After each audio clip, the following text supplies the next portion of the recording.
Hello, Senator. Hello, Hello, can you hear me okay? I can. You got Wonderful to all see you. you got all dressed up. It's a special day. Well, I put a collared shirt on. I nor I Uh, normally have a t-shirt. well, that would be more comfortable, I'm sure.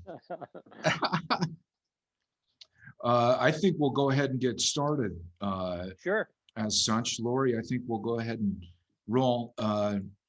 Senator Kerrey, a tremendous thanks to you for joining us today.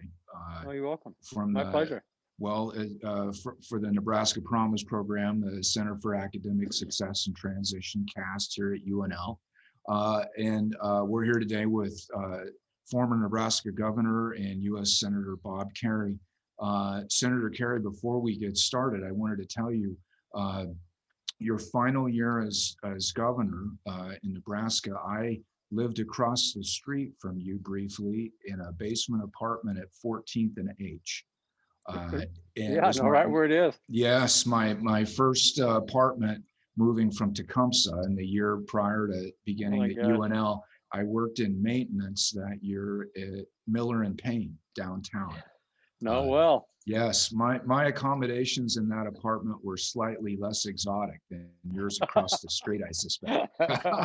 they're Uh, probably approximately what mine were 5 years earlier. Well, sure. Yeah. What it must have been like to have your office in the beautiful Nebraska state capitol as well. Oh, it was a joy to go to work.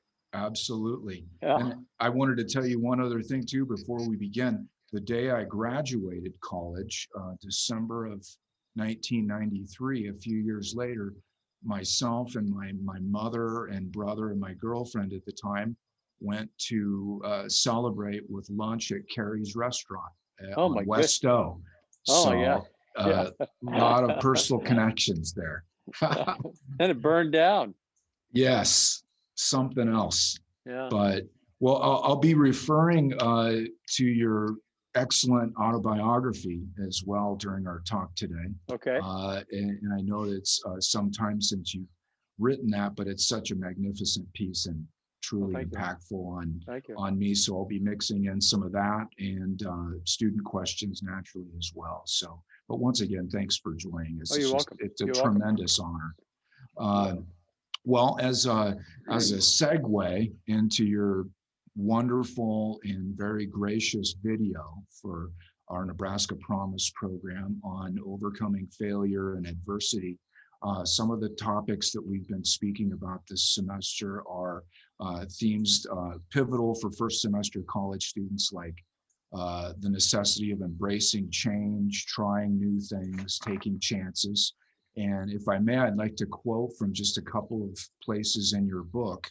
Uh, in one place, you say, the hard work of learning something new can bring about the need for personal change, compelling us to think differently, to believe differently, and to behave differently. And then later in the book, in a different context, albeit, you say, under the right circumstances, getting lost can be a good experience. Knowing that you're lost makes you humble and forces you to discover things about yourself. And in that context, you mean that literally, but figuratively, I think it applies to what we're talking about here too. You also refer in different places in the book to Tolstoy on leisure time and Nebraska author Mari Sandos on writing and other impractical activities. Uh, do you indeed see college as a place for once in your life to be a little selfish, to take chances, try new things, and maybe even to get momentarily a little lost? Well, I do. I mean, it's a special time because no matter what your economic circumstances are, and it can be challenging today economically, much more than when I went to college. I mean, when I went to college, tuition was I remember exactly $132.50 a semester. You could work 20 hours a week, 10 in bar, and basically had enough money to pay for everything. Things have changed a lot in terms of cost and the challenges that face graduates. But one thing's the same: you had this moment where yes, you're studying, and yes, you're worried about exams, and yes, you're worried about all kinds of social things going on. Will Nebraska beat Ohio State? That sort of thing. But you have these discovery moments where you learn something you didn't know before, and it's it's important to appreciate that, even if there's no practical application. Sometimes, particularly if there's no practical application. So I'll give you I tell you a story about myself. I mean, uh, when I get introduced by people, they typically say, "Well, here's Bob Kerrey. He served in Vietnam. He was awarded the Medal of Honor," and they think, "Oh my God, he's a great military leader." But the only class I did poorly in all my time at the University of Nebraska was ROTC. I got a failing grade in, in ROTC because I just wasn't the sort of person that took orders very well. I guess I don't know, but about a year ago, the chancellor invited me to come to lunch in his office when I was back in Lincoln, and I had to say to him, and Chancellor Green, this is the second time I've been in this office, and he's asking me to help, and I said yes to a project where he's rebuilding the ROTC facility so that it can more directly and I think impressively connects with Memorial Stadium. But I had to say to him, I said, Chancellor, this is the second time I've been in this office. The first time was to thank the chancellor at the time when I was going to college for agreeing to change the rules so that you could graduate from college without having had 4 semesters of ROTC as a part of your. Yes, Uh, I led that effort to make that change happen. Otherwise, I I know wouldn't have this. graduated. So you can, you get these opportunities to do things that, and particularly in Nebraska, that are pretty rare, pretty just, I mean, my advice is, yeah, work hard, study hard, make friends, but somehow find time to enjoy it. Absolutely. And strangely enough, 3 sections, 3 courses in our Nebraska Promise seminar this semester are held in the basement of the ROTC building at Wow. 14th and Vine, Wow. and right across the hall from the gymnasium. And it's just as stinky in there today as it probably was 50 years ago. But in any case, that's actually true.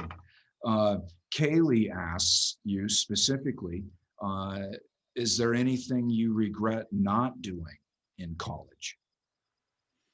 Well, I was in kind of a hurry. I Mm. wish I hadn't been in such a hurry. I finished a 5-year program in pharmacy in 4.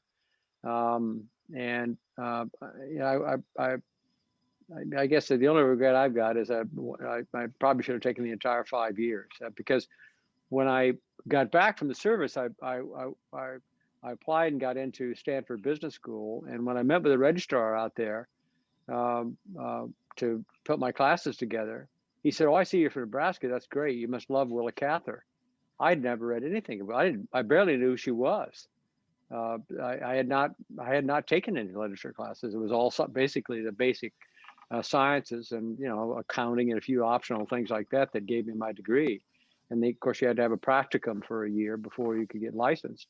So I'd say, yeah, I it's not so much it's not so much a regret. Although if I was doing it over again, I would take that 5 years. I wouldn't be in as big a hurry as I was to get out. Absolutely. We talk about that frequently, and I think more and more all the time, the students are encouraged to, finish as quickly as Yeah. possible and to declare a major yesterday. And that's not really in the spirit of college, I think, in a lot of ways. Yeah, and I think also I think you have to trust that your moments will come and you'll take the opportunity, and sometimes you'll do well, sometimes you won't. But to finish the story, after I met with the registrar, I went back to my apartment in Palo Alto where I had gone in the spring and the summer of 1970, and I decided I didn't want to go to business school. I decided I want to be a student at large and read. So I read all of Cather's work and read other literature as well. I actually learned to read that year in a way that I had not learned prior to that. And then I came back to Nebraska and started a business. It's probably true I could have made more money if I had gone to business school, but that's one where it's the opposite. Do I have a regret? I don't regret not having gone to business school because I learned a lot about life reading Willa Cather and other literature. Absolutely. And you speak about this in your book as well. And that when you were an undergraduate, you didn't have such an appreciation for the liberal arts as you do now, focusing more on your pharmacy courses. Your book, many years later, is the epitome of the liberal arts and sciences. And there's detailed technical description on one page and poetry on the opposite page. And you've already spoken some about the journey to get to that place. And you mentioned at one point in early transition, you discovered that you had lost interest in counting pills Well, that's true. I did. as a pharmacist. If Bob Kerrey were to return to college today, what would you study? Oh, I don't know. I mean, it's hard to, and not fair really to the people who are listening who are in college, because I may not do it any differently. I don't know. All I know is I'm fortunately still alive and still enjoy discovering things I didn't know and learning uh, for example, I don't know if you all know or like Dave Letterman, but he has a series where he interviews people, and both my wife and I are fans of Dave Chappelle, and he interviewed Dave Chappelle. I don't know, it's a 50-minute interview, and Chappelle's singing the virtue of two things that are really important. One is small town community. He lives in a small town north of Cincinnati where everybody knows him as Dave. Um, so that the value of community to him is powerful, and it's the value of community to all of us is power. And the second thing that he talks about is his faith. He's Muslim, and he talks about the importance of kindness and his faith, and thinking about how that enables him to make his own decisions. He doesn't worry as much about, gee, am I making the right decision as a consequence of his faith? So, and it's not necessary to necessarily believe in God, to have faith that you're going to simply do your best and be kind and be generous to other people. So it's possible to have the same values whether you're Muslim, Christian, Jew, Hindu, or atheist without that. But he articulates far better than I'm doing right now the value of community and the value of feeling like there's a power beyond, your own humanity. Absolutely. You mention in your book the pride a Nebraskan feels for the university, even before our football team became famous. Can you say Yeah. more about that? Well, yeah. I mean, it's again, it's a more of a learned experience for me, because I've lived now in New York for almost 20 years, and I don't feel any inferiority at all when I'm talking to somebody who went to Harvard, Yale, Princeton, whatever. So I have friends who went to all these elite schools, and I don't feel any inferiority at all, because I can say, well, that's where you went. I went to the same place that uh, Johnny Carson went, and Dick Cavett went, and Willa for Cather. me, well, Willa Cather, maybe the most important of all is Ted Sorensen, who Yes. uh, really interesting story of how he ended up at the university, especially going to the University of Law School. He might have been the finest law school student the university's ever had, but he had a huge impact on history as a consequence of that.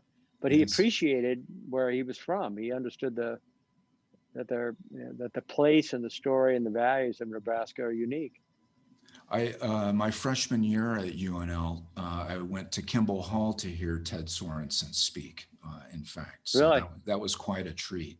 And I'm aware of another pretty important Nebraskan named Ted as well. That's an old friend of yours, if I'm not mistaken. Oh, Ted Kooser. Yeah, that I still see in the library from time to time. So, and in fact, my boss, Lori, just let me know last weekend that he had a wonderful poem in the New York Times last weekend. He So did. Ted is, yeah.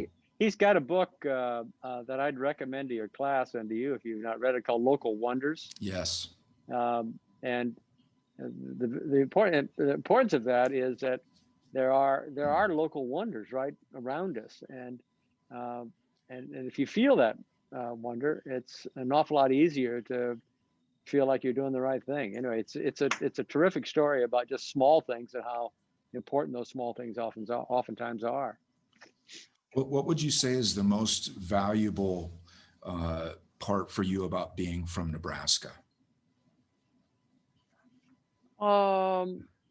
Well, I think it's the place. I think it's a place in the story. It's a jumping off place for the for the uh, people coming across the plains all the way into the west. It's the origin story for the Transcontinental Railroad. More importantly, there are thousands of years of history of native tribes, the Lakota, the Winnebago, the Omaha, that are also quite interesting. I mean, Black Elk Hmm. Speaks is a terrific story about the values that preceded the Europeans that arrived here, and we've got that. That's a part of our story.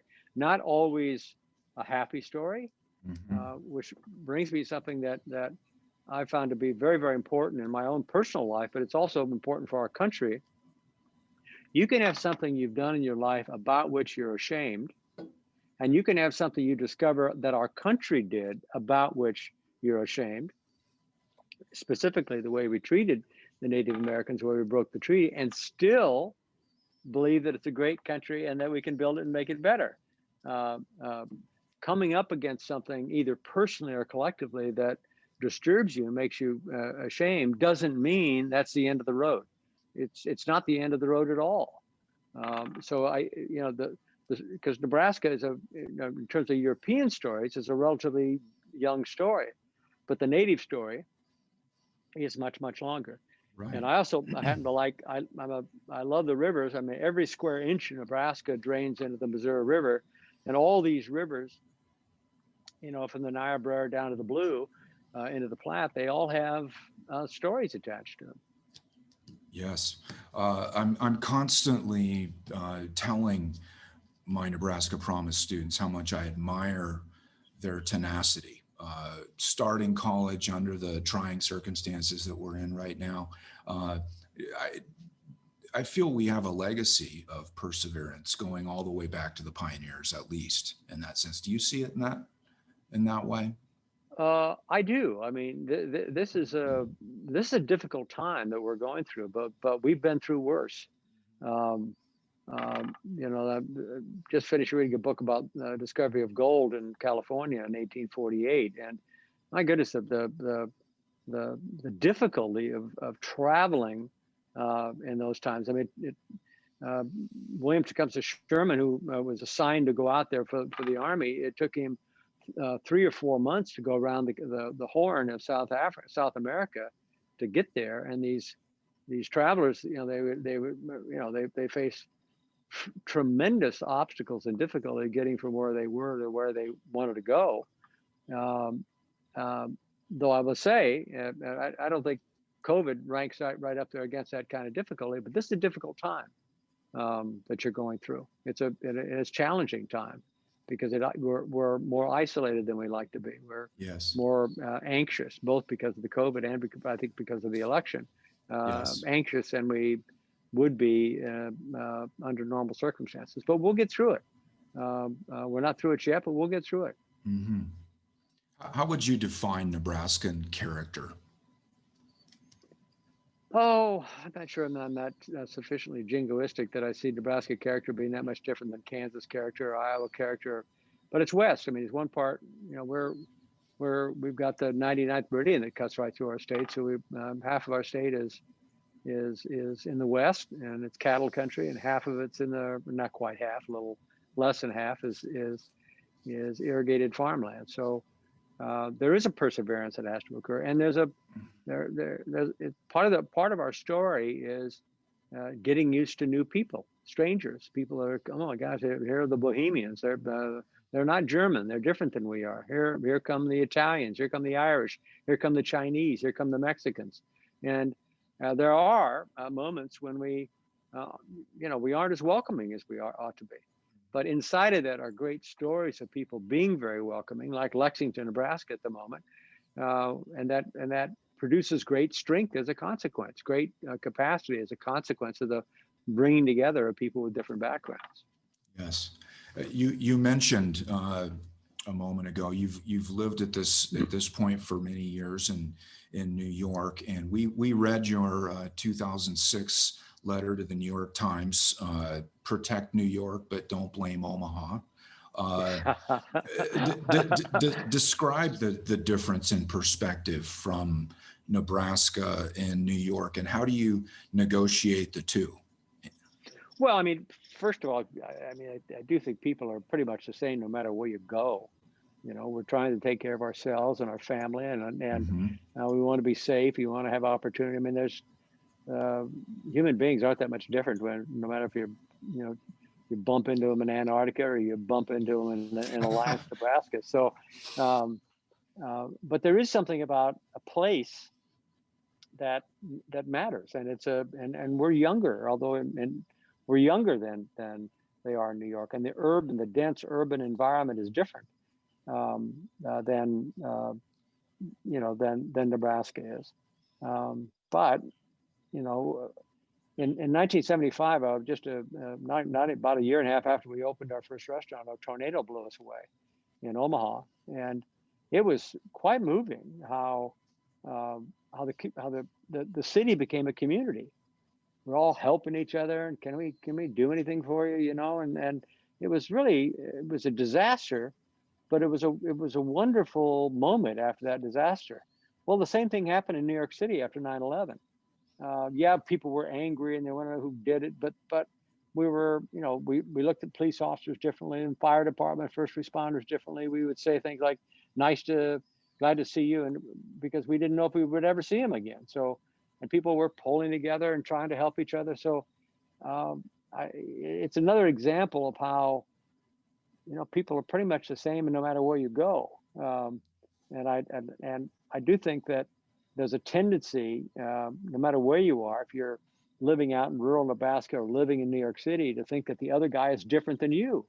Rural, unfortunately, in politics today, it's become more polarized, and these issues are stacking up and making it difficult for people to find common ground. But there is common ground.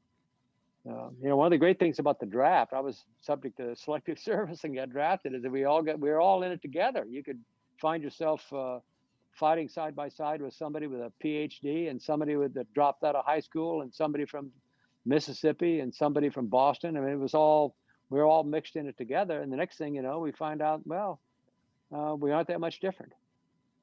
You've spoken to this already to a degree. Rachel and Savannah, my students, ask you, do you feel like a Nebraskan in New York City, or do you identify more as a New Yorker at this Oh, point? I would say I identify much more as a Nebraskan. I mean, all my old friends are in Nebraska. I think I know you could take me blindfolded any place in Nebraska, take the blindfold off, and I could pretty much tell you where we were. So, and I'm back a fair amount as well. And I Okay. like New York. I've got nothing. But it's it's crowded, noisy, and expensive. Other than that, it's a great place. But the culture is great. The secret weapon of the city are the immigrants who really do believe in the American dream, and they're working hard to I gotta. Um, I hope I didn't lose you. Did I lose No, you? no, No. no. No. I'm talking to you on a cell phone, and somebody called me. When they do, it cuts you off. That's all. Yeah. So no, I would say I'm a Nebraskan living in New York. Okay. And the summer before you began at UNL, you took a road trip with some friends to New York and saw John Coltrane at the Bitter End, Right. the oldest rock club in New York. And That's the some, Yankees. and the Yankees. That's something else. Well, and it was. I mean, it was I do remember coming into the city thinking, "Oh my God, what is this?" Because it was so different. And my father was orphaned and grew up in Chicago, so we take the train. I've been to Chicago many times when I was a boy, but compared to Chicago, I mean, New York is big. Yeah. Subways and all kinds of things that I'd never experienced before. What are your tastes today in music and reading and the arts? Oh gosh. Well, pretty eclectic actually. So Hmm. I'm going to brag here. had to give I was at a conference at Salt Lake City, and I flew back to Omaha. My daughter was suffering from cancer and being treated, so I stopped and we spent a few days together. And I was sitting in my airplane seat, and a young man got on the plane, sitting next to me. And I typically, when I'm flying, I'm not crazy about engaging in conversation, so I've probably been a little bit rude. And I noticed that he was extremely polite to the flight attendant. So I said, okay. So I started talking to him, and he was, I asked him what he's doing. He said, I'm a musician. I'm coming in town. I'm part of a performance. And I noticed he was, he had not just one or two tattoos, but was heavily tattooed. I was hooked up on the internet on my laptop. He wasn't. And I was flying with Post Malone. So I when I came home and told my 18-year-old that I met Post Malone, my stock raised temporarily in his eyes. And I like him.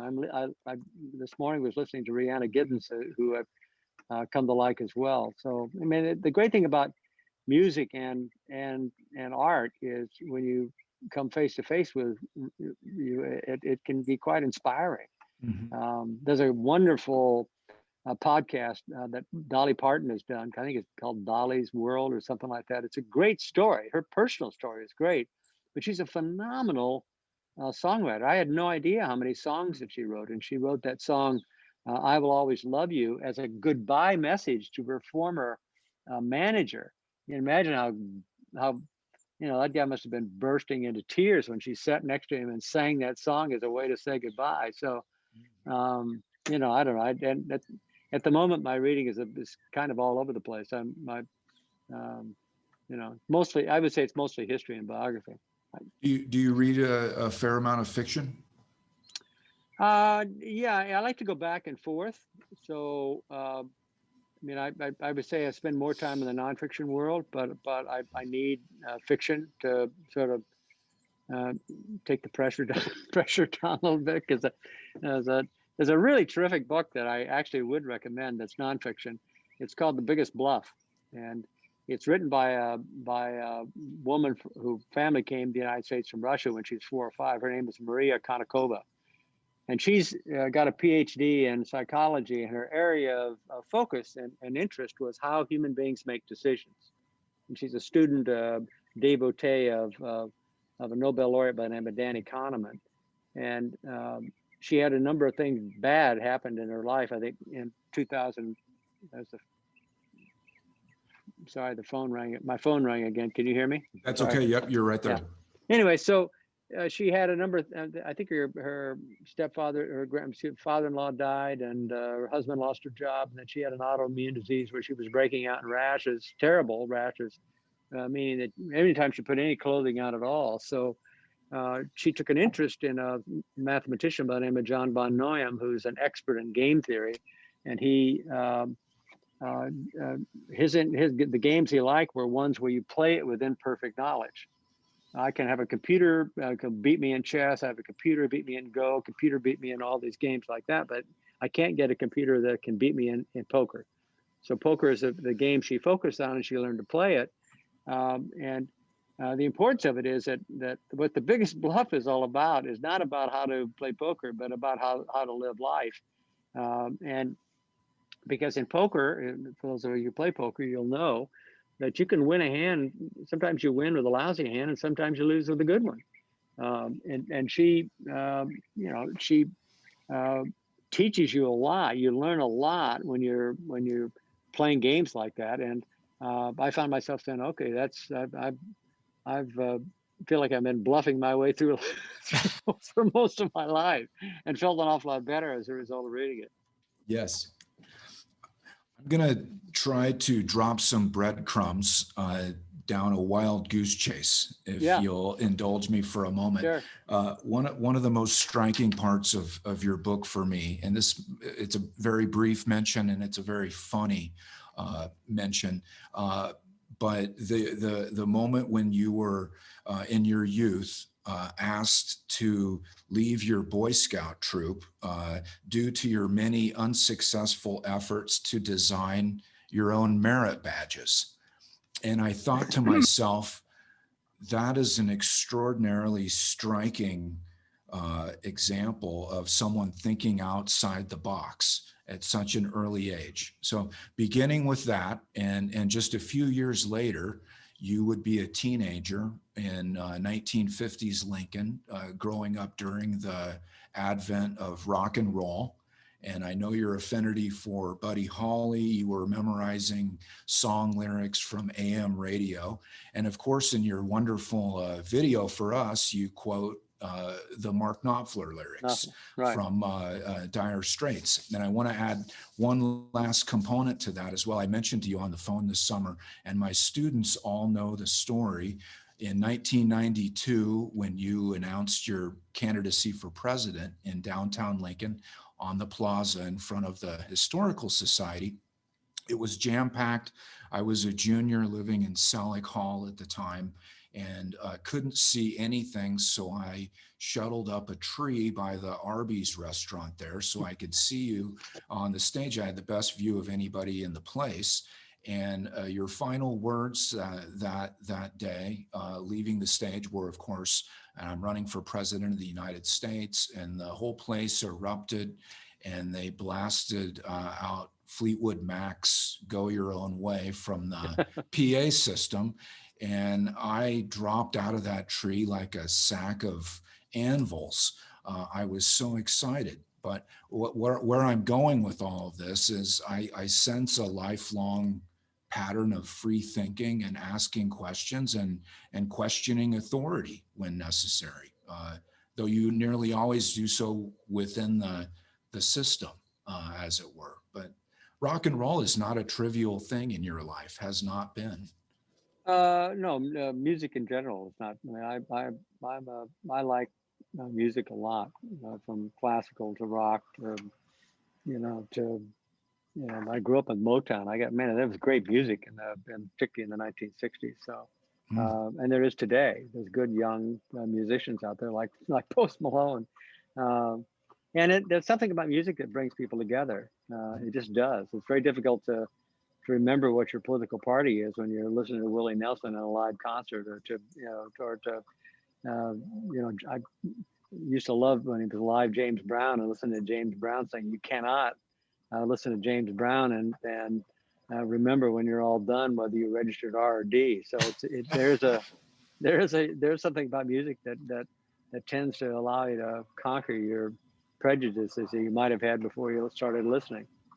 Talk about lending yourself to common ground. That's a great antidote. But I do try to make change inside the system. I mean, I don't consider myself, it's embarrassing actually sometimes when I think about some of the things I've done in my past. But maybe my favorite moment was my first budget as governor. I've always take the budget on the road and go out and give people a chance to talk to me. And the president of the one of the colleges, I guess maybe, I'll identify because he's no longer there, Shadron State College. He led a protest against me. I said, oh my goodness, things have really changed. I mean, I used to protest the university president. Now the university president's protesting me. That's a good change. Yes.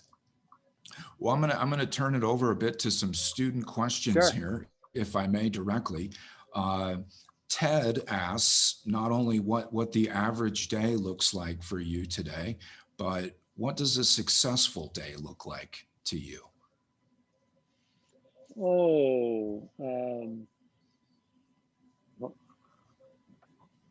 There's a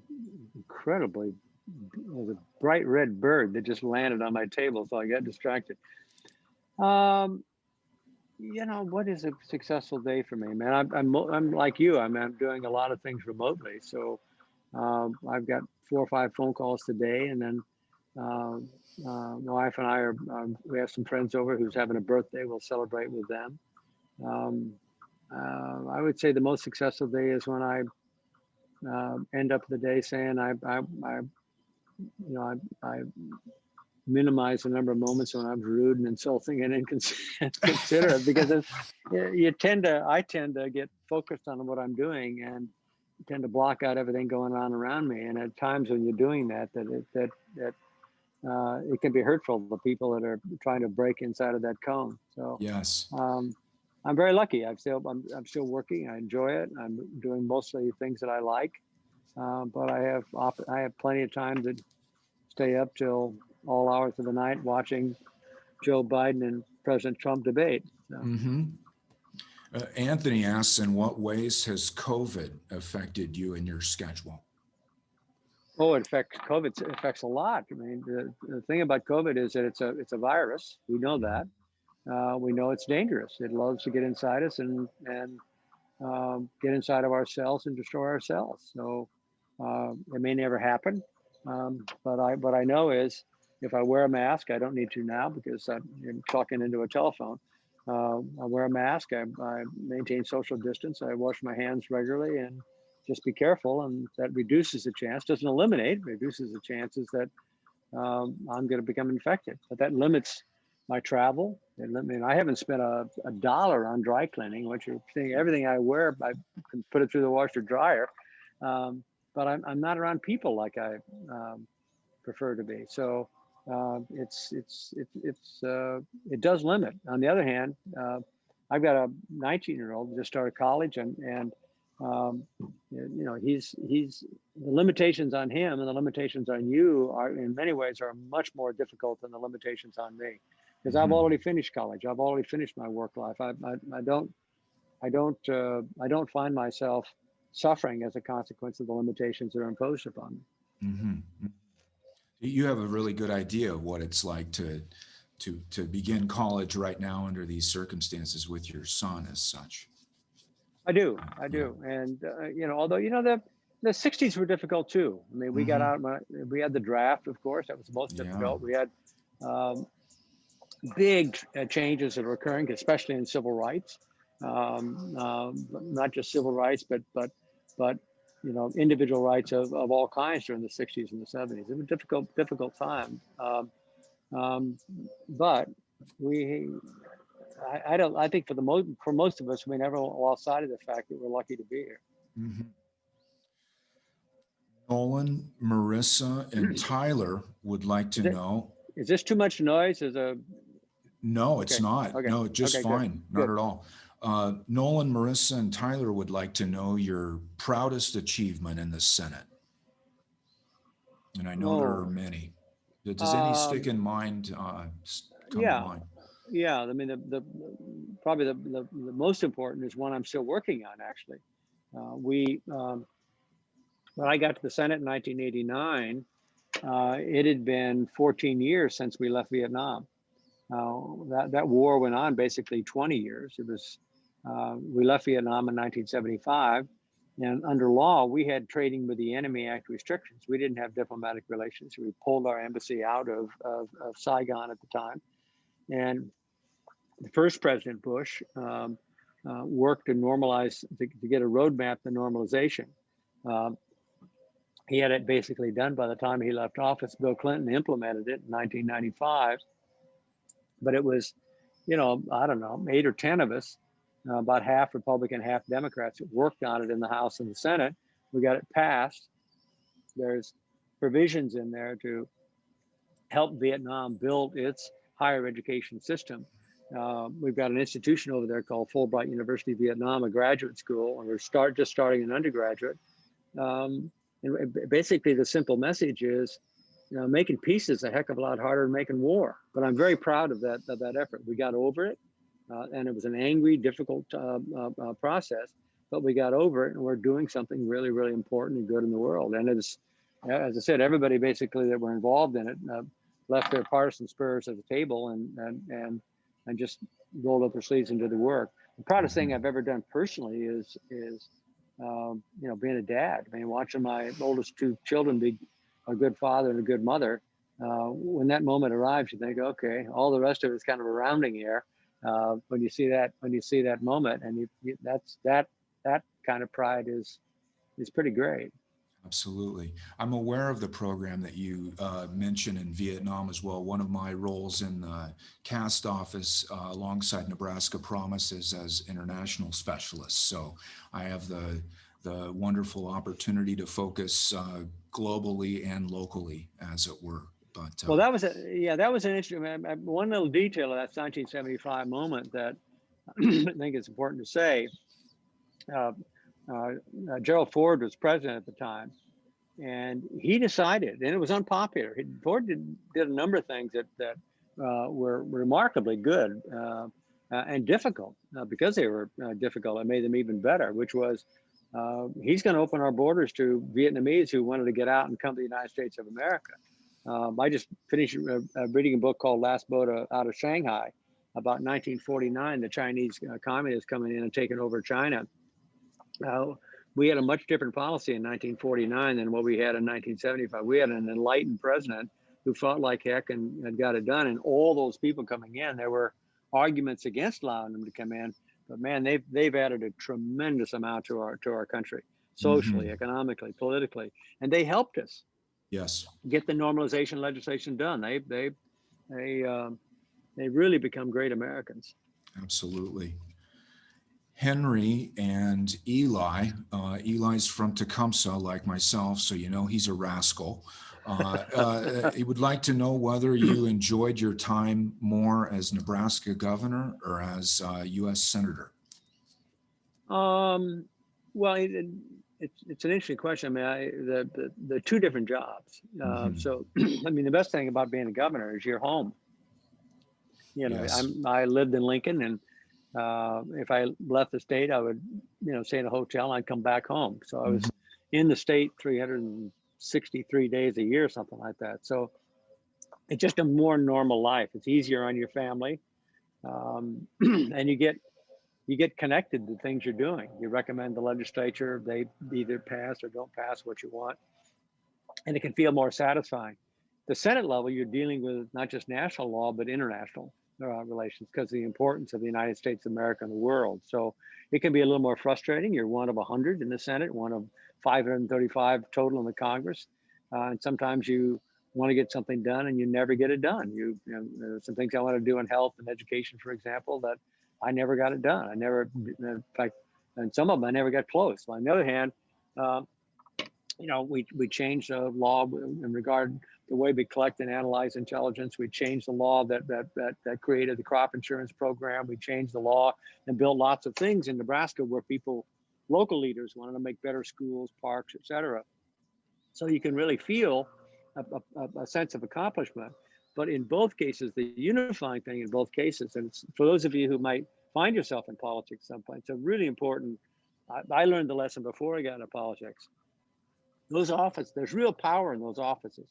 And you can do really good every single day to help people that need that power. Sometimes it's the government that's giving them the shaft. Sometimes it's a big business that's giving them the shaft. Sometimes it's just, a little bit of help. And the flip side of that is sometimes people abuse their power. Well, I'm governor, I'm senator, and I work for the governor. And man, it's a bad thing to do.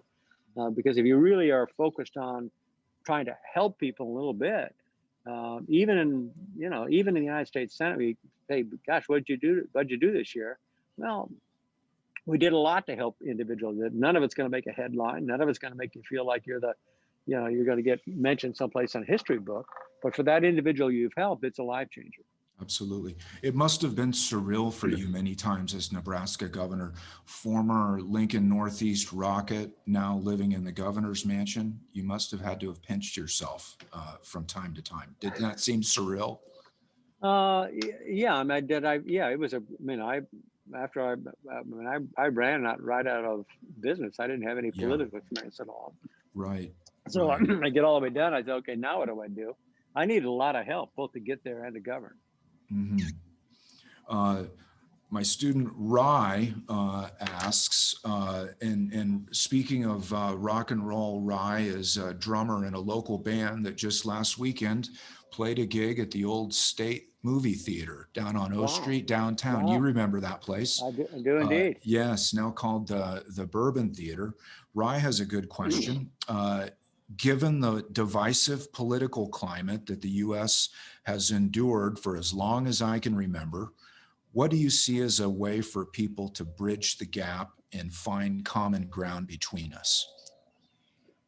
Well, it's a really good question, and yes. I don't, this is one of those questions for which there isn't a perfect answer. Right.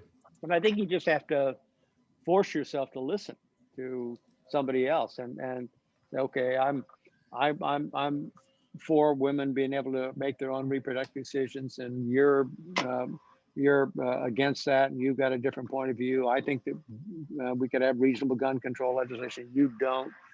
You know, I think to presume that we're going to be enemies and we have nothing else in common is what gets us in trouble, and it makes it difficult.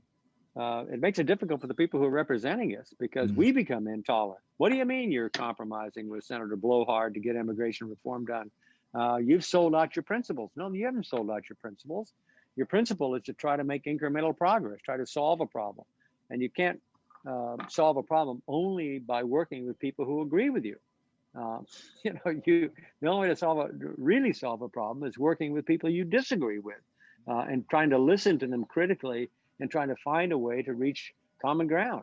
And it's hard. That's why I said earlier, talking about Vietnam, that peace is a lot harder than making war in some ways, because there's real disagreements between us and the Vietnamese government.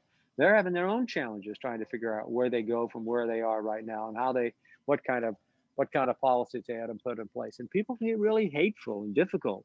And so I personally think you just gotta persevere and just trust that in our country that what we have an opportunity is to achieve our country, to constantly incrementally make it better. Mhm. It's a very Whitman-esque perspective. Yeah. Uh, Noah asks, do you think the two political parties will be able to become more united, or will they become more divided going forward? Uh, I well, I think the two political parties, especially at the federal level for presidential races, I think they have too much power, Mhm. and I think we need to change it so that it's possible for somebody in a third party to organize and get on that debate stage as well. Because I think we end up, particularly at a time when there's polarization is going on. Polarization is different than division. I mean, there was a time, 20 years ago, if you said, I'm a Republican, I couldn't predict what you'd be for. If you said you're a Democrat, I couldn't predict what you were for. I can today. And that's not good. What it means is you've got, maybe I think the fastest growing party in the state of Nebraska are independents, people that don't register in either one of those two parties. So I think the political parties are very important. I admire people who work hard to develop the fight for what they believe in either the Republican or the Democratic Party.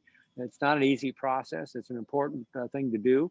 But I personally think there's room for people to organize in ways that neither the Republican or the Democratic Party are representing at the moment. And I don't think you're going to, I just don't, it doesn't feel like the two parties are going to start pulling together more than they are right now, which I don't think is healthy. I think it's going to be difficult to get immigration done, healthcare done, taxes done right, unless they work together. And I'm just worried that there doesn't appear to be much common ground. Yes. Jack asks a question. Do you recognize the upcoming election this year at all in relation to or in contrast to the landscape of 1992 when you ran for president? Oh, it's almost, Any, I think it's almost unrecognizable mhm. compared to, I mean, first of all, in 1992, and the Democratic presidential debate, Jerry Brown, who was the former governor of California, was running for president at the time. His idea, being technologically proficient, was to hold up a 1-800 number at one of the debates. We didn't have cell phones in 1992.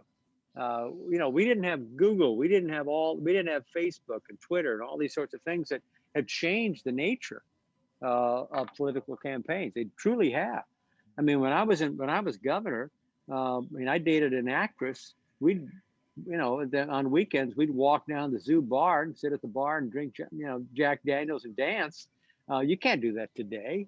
Somebody would, take a video of you, post it on YouTube or something like that, and make you look like a fool. So it is completely different in lots of ways than what it was in the 1990s. But again, in some ways, it's still the same. We still we're still human beings. We're still trying to, we're trying to figure things out. So in a lot of ways, it feels unrecognizable, but when you break away all the technology in particular, it's largely the same. John Lennon said, "We're one people, whether we like it or not." Rachel asks you, we've talked a lot about professional outlook, career trajectory, because students today, as we've talked about, are asked to declare a major yesterday, and they've got to decide things like, am I going to specialize? Will I be more of a generalist? Rachel asks, what's the most important thing for young people to focus on when choosing a career? What would your advice be therein? Well, okay, so I when I was in the Senate, we used to have a conference with high school students, and the whole purpose of the conference is to spend the entire day trying to answer this question: can I become wealthy by saving a little bit over a long period of time? So the whole idea was to discover the power of compounding interest rates and opportunity costs and all that. And our speaker every year was Warren Buffett. And Warren is a terrific, he talks for like 2 minutes and then he takes questions. So the first question is relevant to the one that's being asked. First question was, Mr. Buffett, we've been studying all day long how to become wealthy, but aren't most wealthy people jerks? That's the question. And you can tell the kid is so from out in the West, he's kind of squinting and looked like he'd been on a horse all his life. And Warren said, no, that's not my experience. He said, my experience is wealth just allows you to be a little more of what you already were.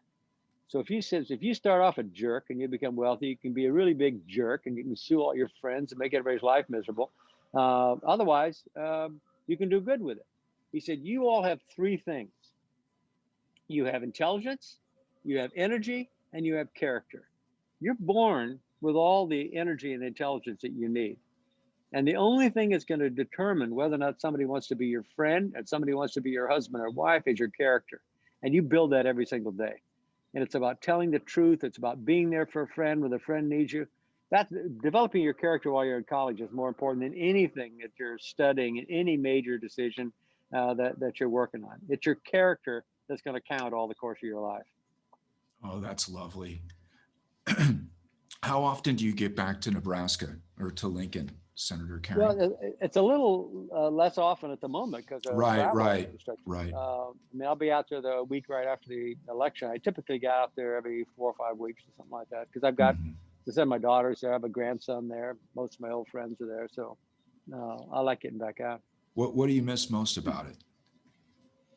Oh, friends. It's just the friends, It's and the comfort. I mean, I feel good about every time I go down in the Platte Valley, and I like it. I like going out and visiting with Ted Kooser out in Garland. I mean, these places, the Bohemian Alps.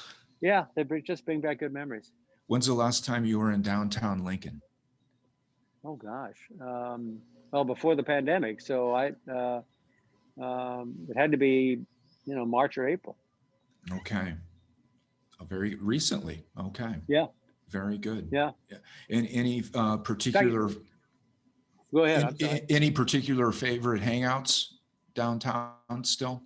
Well, I still like the Zoo Bar. I mean, sure. Especially I have a no smoking policy, but it's